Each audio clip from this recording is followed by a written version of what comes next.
യുവാക്കൾക്ക് ഏറ്റവും സ്വാധീനം, അവരുടെ വോട്ടിന് സ്വാധീനമുള്ളൊരു മണ്ഡലമാണ് എറണാകുളം. ആ നിലക്ക് നോക്കുകയാണെങ്കിൽ യുവാക്കളെ സ്വാധീനിക്കാൻ ടീച്ചർക്ക് എന്താണ് അവരോട് പറയാനുള്ളത്?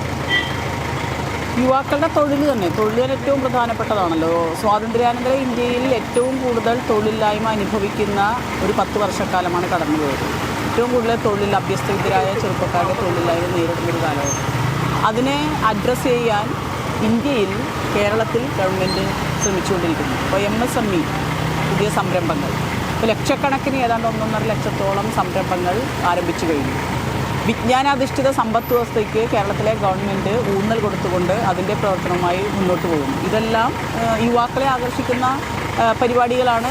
പിന്നെ ഇവിടെ ഏറ്റവും പ്രധാനമായിട്ടുള്ളത് യുവതികളുടെ അവർക്ക് ആവശ്യമായിട്ടുള്ള മാനസികവും ശാരീരികവുമായിട്ടുള്ള ഹെൽത്തിന് വേണ്ട സംവിധാനങ്ങൾ ഇവിടെ വളരെ കുറവാണ്. അപ്പോൾ അതിനെ കൂടുതൽ പരിപോഷിപ്പിക്കുക. ഇപ്പോൾ ഗവൺമെൻറ് തന്നെ, കേരളത്തിലെ ഗവൺമെൻറ് തന്നെ പ്ലാനിങ്ങിൻ്റെ ഭാഗമായി, ആസൂത്രണത്തിൻ്റെ ഭാഗമായി ഒരു മേഖല, ഒരു പ്രോജക്റ്റ് ഇട്ടിരിക്കുന്നത് ഹാപ്പിനെസ് ഇൻഡെക്സ് ഉയർത്തുന്നതിന് വേണ്ടി. ആ ഹാപ്പിനെസ് ഇൻഡെക്സ് എന്ന് പറഞ്ഞാൽ അവരുടെ ആരോഗ്യ, വിദ്യാഭ്യാസ, സാംസ്കാരിക പ്രവർത്തനങ്ങൾക്ക് മുൻതൂക്കം നൽകണം.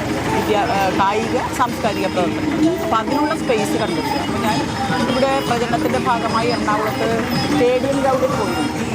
അപ്പോൾ അവിടെ അവർ ധാരാളം പരാതികൾ നടക്കാൻ വന്നവരും, ജിംനേഷ്യം, ഒരു ചെറിയ സ്പേസാണ് ജിംനേഷ്യത്തിനുള്ളത്. ഒരു ശ്വാസം കഴിക്കാൻ പോലും പറ്റാത്ത വിധത്തിൽ ഇടുങ്ങിയ ഒരു ഇടുങ്ങി പൊളിഞ്ഞ് വീഴാറായ ഒരു സ്ഥലമാണ്. നിങ്ങൾക്ക് പോയാൽ കാണാൻ സാധിക്കും. അപ്പോൾ അതിനെയൊക്കെ മെച്ചപ്പെടുത്തണമെന്നുള്ളൊരു ഡിമാൻഡ് അവിടെ വെച്ചു. അതെല്ലാ മേഖലയിലും, എല്ലാ നിയമസഭാ മണ്ഡലങ്ങളിലും അനുഭവിക്കുന്നൊരു പ്രശ്നമാണ്. ആ പ്രശ്നത്തെ കൃത്യമായി അഡ്രസ്സ് ചെയ്യുകയും യുവജനങ്ങൾക്ക് വേണ്ട കായിക വിനോദത്തിന് വേണ്ട, മാനസികാരോഗ്യത്തിന് വേണ്ട, സാംസ്കാരിക പ്രവർത്തനത്തിന് വേണ്ട പബ്ലിക് സ്പേസസ് കൂടുതൽ ഉണ്ടാക്കുക എന്നുള്ളത്